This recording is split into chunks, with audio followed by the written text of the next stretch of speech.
3 साल का समय, करोड़ों का खर्च, इलेक्शन एक प्रोसेस होता है, पूरे बिहार की पदयात्रा, हासिल क्या है इस चुनाव का?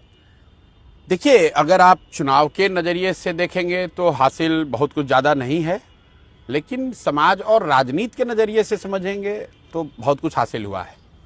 मैं सबसे पहले जो हासिल नहीं हुआ वो बता दूं। बिल्कुल हम लोग की सोच थी कि 3 बरस के इस प्रयास से बिहार में एक बड़ा इलेक्टोरल शिफ्ट लोगों को दिखेगा, एक नया विकल्प दिखेगा, एक नई व्यवस्था दिखेगी। वो नहीं हुआ। सिर्फ इतना ही नहीं, जीत हार की बात छोड़िए, जनसुराज को उतने प्रतिशत वोट भी नहीं मिले कि हम लोग अपने आप को बिहार में रजिस्टर्ड राजनीतिक पार्टी के तौर पर मेंटेन कर सकें। 6% वोट चाहिए, वो भी नहीं मिला। तो उस लहजे से अगर लोग शिकायत कर रहे हैं, मजाक उड़ा रहे हैं, तो बिल्कुल ठीक बात। लेकिन सामाजिक राजनीतिक तरीके से अचीवमेंट जरूर है, लिमिटेड सेंस में ही है, लेकिन है। वो ये है कि पहली बार बिहार में जातियों की राजनीति उस तरह से होती हुई नहीं दिखी जिस तरह से यहाँ पिछले 30-35 साल में लोगों ने देखा है।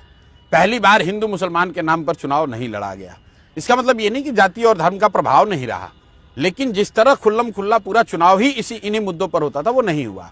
पहली बार पक्ष विपक्ष सभी लोगों ने नौकरी, पलायन, रोजगार की बात करने को सब लोग मजबूर हुए हैं। पहली बार बिहार में पलायन मुद्दा बन गया है। लेकिन एक जो फैक्टर है बिहार में, जो बड़ा फैक्टर है कि जंगल राज के डर से नीतीश भाजपा को और भाजपा के डर से लालू जी को वोट देने की जो प्रक्रिया है, उसको हम लोग नहीं तोड़ पाए हैं।